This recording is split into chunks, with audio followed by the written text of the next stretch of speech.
Malalim pala to. At least medyo safe dito at hindi ka babagsak. Ang problema, ayun lang. Yan, ganito yung mga daanan dito sa Greenland. Paakyat kami dito sa may hagdanan. Sana Violet? Saan siya? Ruby. Oh. Ruby. Ayan, ito yung mga ruby nila dito. Mayaman sila. Ruby. Tunay ito. Papunta kami doon ngayon mga kabayan sa isang lugar kung saan mayroong paninda na mga second hand na mga gamit. Bali yung mga gamit namin halos nabili namin dito ng second hand. Ito yung panahon natin. Medyo malakas lang yung hangin. Ito yung madadaanan pala natin dito. Bali napapansin nyo puro ng puti yung nadadaanan natin dito. Ititingin lang kami dito ng mga gamit na medyo mura lang kasi yung bilihin dito mga kabayan sa pupuntahan namin. Gumamit lang tayo ng microphone mga kabayan para masagap talaga ng malinis yung boses natin kasi malakas yung hangin. Ayan mga kabayan, ito yung nangyari dito ngayon. Bali dito kasi kami dumaan kasi may nakita kami na may nadaanan. Ang problema lang malalim pala to. Ayan, medyo malambot pala yung snow dito. Kung dadaan kami dyan sa gilid kasi medyo madulas. Mas maganda na lang dito kahit baon-baon ka dito sa snow. At least medyo safe dito at hindi ka babagsak. Ang problema, ayun lang.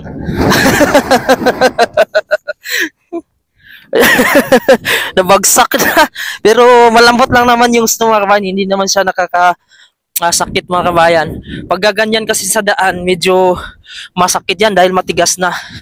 Dito na out balance yung misis ko kasi medyo malalim pala dito. Ayan o, napasok yung paa niya dito. Na out balance siya. Okay ka lang? Okay lang daw siya. Ayan, ito yung napakadelikado na daanan mga kabayan. Yung ganito, yung kumikislap-kislap na mga daanan. Lalo na pag may snow na bagong patak. Ayan. Ayan yung slide kasi solid talaga yan. Solid na ice yan mga kabayan. Ayan mga kabayan, grabe sobrang lakas ng hangin. Gumamit lang ako ng mic dito. Tingnan niyo mga kabayan na hindi ako gagamit ng mic kung gaano kalakas yung hangin dito. Ganyan kalakas yung hangin mga kabayan, naririnig nyo sa cellphone. Ayan o, parang nilipad tayo. Napakalakas ng hangin, napakasakit sa kamay. Yung kamay ko parang manigas na. Ayan, gamitan na natin ng mic mga kabayan. Nandito na tayo sa city mismo. Ayan, ito yung lugar dito sa city kung saan marami ng tao dito na dumadaan. Medyo malakas lang talaga yung hangin at napakalamig. Ayan mga kabayan, yung blue na yan, dyan kami papasok. Pakita ko sa inyo dyan kung ano yung mga display. Yung mga gamit yan na mga second hand. Hindi naman siya sobrang luma. Medyo mura lang yung presyo. Kaysa bibili ka ng bago dito mga kabayan. Napakamahal. Okay lang kung marami ka talagang pera. Ayan yung simbahan dyan, yung puti na yan. Tara, pasok tayo dito. Ipapakita namin sa inyo. Salamat, nakapasok na din tayo. Ayan, so dito tayo sa loob.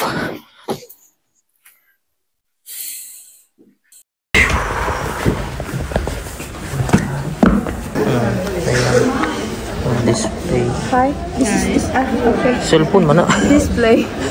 What? Is this for sale? No. Oh my god, I couldn't find it. I was like, that's why that's why I was thinking this one. oh my god. Yeah, no. Ito may mga tuka sila dito. Jewelry. Saan siya ma? mga ano siya? Passion ano yun, passion. Ha? Ito ruby ni. Ruby. Hindi. Okay na. Real yun. Picture frame. Real talaga yan. Nice. Hunting. Tinood na. Real.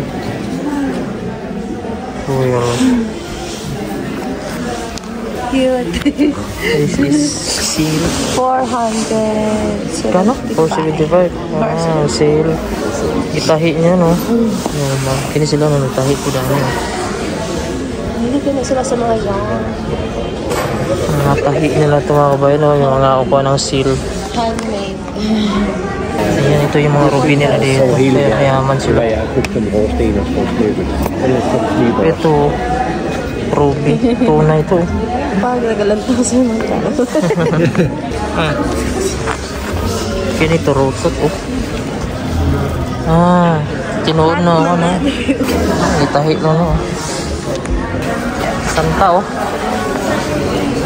May Santa Claus. Cute po. Sana violet. Ayan. Violet. Mas maganda violet. Ayan. Pareha lang presyo. Saan siya? Ruby. Ruby na ito. Pareha lang presyo.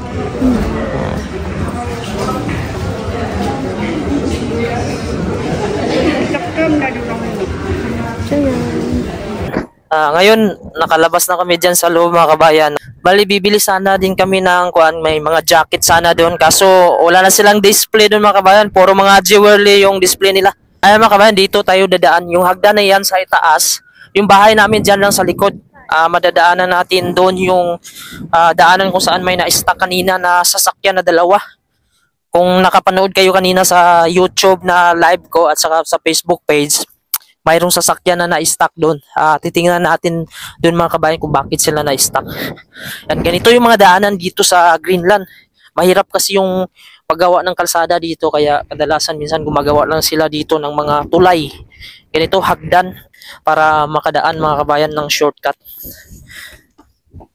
Sa lubong tayo. So ayun mga kabayan, paakyat kami dito sa may hagdanan kaso napakalakas ng hangin. Hello. Ayan, gumamit lang tayo ng mic mga kabayan. Ayan, paakyat to sa itaas mga kabayan, yung hagdan na ito. Ito yung nagiging shortcut papunta dito sa mga bahay na to. Konektado ito sa city. Ito lang yung magiging paraan nila dito, gawan ng ganitong hagdan para magiging shortcut. Ayan, ito yung Nook City. Ayan, sa harap natin Nook City. Ayan, puro yellow. Yung bundok na yan, oh. Yan na yung end niyan, mga kabayan. Wala nang kalsada niyan sa likod. Ito yung mga bahay dito. So, yun na yung misis ko. So, yung bahay namin dyan lang, oh. Likod na yan, yung blue na yan. So, patuloy tayo sa paglalakad, mga kabayan. Medyo malakas yung hangin. Hindi nyo lang maririnig kasi gumamit tayo ng microphone. Kaya dito, pag naglalakad ka dito talagang hihingalin ka dahil nga paahon yung mga daanan dito, mayroong pababa. Ayun, nagilid na yan, ay dagat na. Tapos mayroong tower dito sa amin. Ayan. Ayan na yung hotel na yan, oh, yung apartment na yan. Yung harap niyan, yung bahay namin. Ayan. So ito, napakahaba ng kuha na ito mga bayan, hagdan. Na konektado doon sa baba. Ayan. So ito yung buong paligid natin, oh. Napakalakas ng hangin. Ayan, dito na kami pababa sa hagdan mga kabayan kung saan malapit na sa bahay namin. Ito na yung hotel o hotel apartment mga kabayan kung saan malapit sa amin. Dito kanina mga kabayan, nag-live ako. Dito na-stock yung mga sasakyan kanina. Dalawang sasakyan yung na-stock dito. Tingnan natin dito kung bakit sila na-stock, no? Yun, napakalakas ng hangin, no? Kahit may mic tayo, parang naririnig pa rin sa mic mga kabayan. Ayan. Ito kasi yung mga snow dito sa itaas. Pag malakas yung hangin, ayan, may sasakyan na ako, ano? Kaso malakas tong sasakyan niya eh. Ayan. Pag maliit yung sasakyan mo dyan mga kabayan, ay talagang hindi siya makakaahon, lalo na pag walang front drive. Yan, dito kanina, may dalawa dito kanina mga kabayan na sasakyan na stuck. Ang tagal nilang nakaalis. Tingnan nyo naman dito yung snow, ang kapal. Ayun yung bahay namin sa harap, oh. Ayan, so lakas ng hangin. Tingnan nyo naman yung hangin dito. Ang dulas. Ayan, gigi. Madulas mga kabayan, kaya pala ang tagal makaahon ng sasakyan dito kanina, hinila na lang siya. Nandito na kami sa aming bahay. Sakto naman pagdating namin, bumuhos yung snow. Napakalakas kasi ng hangin mga kabayan, at saka yung langit natin, alauna na dito, ayan, wala pa ring araw. Kaya ganito sa Greenland kapag winter, bihira lang lalabas yung araw dito. Ganito yung mangyayari dito kapag sobrang lamig. Ayan, nagtusok-tusok na siya mga kabayan. Oh. Napakalaki ng mga yelo, mga snow yan dati. Tapos ito na yung paligid natin dito. Bumuhos na naman yung snow paunti-unti ngayon. At saka kakapal na naman ito. At ito yung city dito mga kabayan. Ayan, halos buong paligid nababalutan na ng mga yelo at snow. Ayan. Ayun lang mga kabayan, hanggang dito na lang yung video ko. Maraming salamat po sa panonood at ingat po kayo palagi and God bless you all po.